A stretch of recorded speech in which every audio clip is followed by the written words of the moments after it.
Assalamualaikum warahmatullahi wabarakatuh. Halo guys, kembali lagi dengan saya Dinda Nurfadila dengan NIM 11211023 dari kelas MA 21A2. Jadi di video kali ini saya akan membahas tentang konsep teori perdagangan internasional. Untuk memenuhi tugas ekonomi internasional saya, gimana pembahasannya? Yuk kita simak di video selanjutnya. Cekidot. Konsep teori perdagangan internasional yaitu perdagangan internasional dapat diartikan sejumlah transaksi perdagangan jual atau beli di antara pembeli dan penjual yang dalam hal ini satu negara dan negara lain yang berbentuk ekspor dan impor pada suatu pasar demi mencapai keuntungan yang maksimal bagi kedua belah pihak. Teori perdagangan internasional ini menganalisis mengenai dasar-dasar terjadinya perdagangan antara negara, arus barang, dan jasa. Kebijakan yang diarahkan pada pengaturan arus perdagangan serta pengaruhnya terhadap negara-negara yang terlibat. Teori perdagangan internasional ini juga menunjukkan keuntungan yang dapat diperoleh masing-masing negara dengan adanya perdagangan internasional menurut Salvatore 1997. Teori perdagangan internasional ini terbagi menjadi tiga. Yang pertama yaitu ada teori praklasik merkantilisme. Merkantilisme belum mengenal konsep keunggulan komparatif sebagai penutup pola perdagangan dan karenanya juga mempengaruhi struktur produksi distribusi pendapatan. Boleh dikatakan bahwa periode merkantilisme ini merupakan transisi menuju pemikiran klasik yang dimotori oleh Adam Smith. Secara historis, merkantilisme ini yaitu teori yang menyatakan bahwa kekuasaan suatu negara didasarkan pada kekayaan modal dibandingkan dengan negara-negara lain.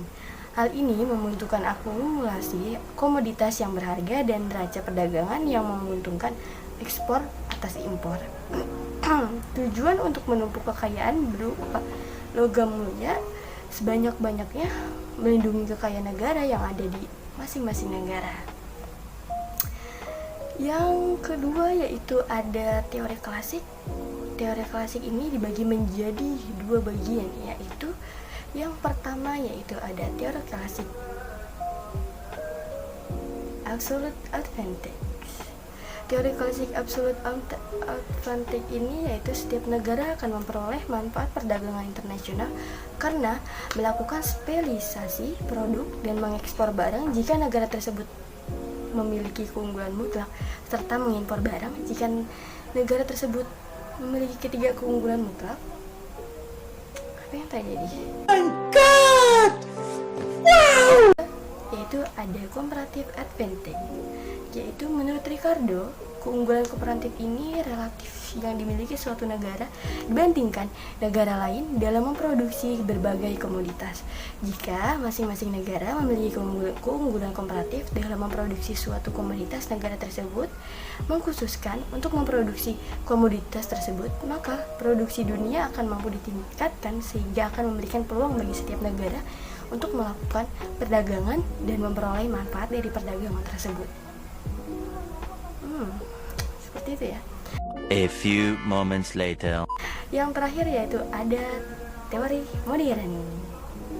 Yang ketiga yang terakhir, teori perdagangan modern ini yaitu adalah konsep proporsi faktor produksi yang akan dikenalkan dengan teori Hecker-Ohlin.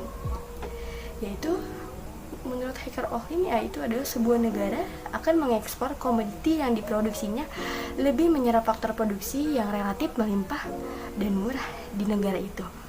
Dan dalam waktu yang bersamaan, ia akan mengimpor komoditi yang memproduksinya memerlukan sumber daya yang relatif langka dan mahal di negara itu.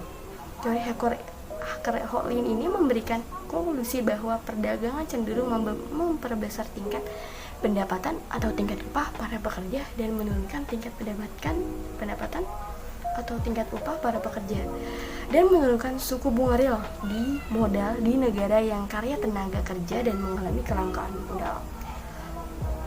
Perdagangan ekspor impor akan memberikan keuntungan bagi negara yang melakukannya. Wassalamualaikum warahmatullahi wabarakatuh. Semoga video kali ini bermanfaat bagi kita semua. Bye bye. Bye bye. Sampai berjumpa di next video selanjutnya.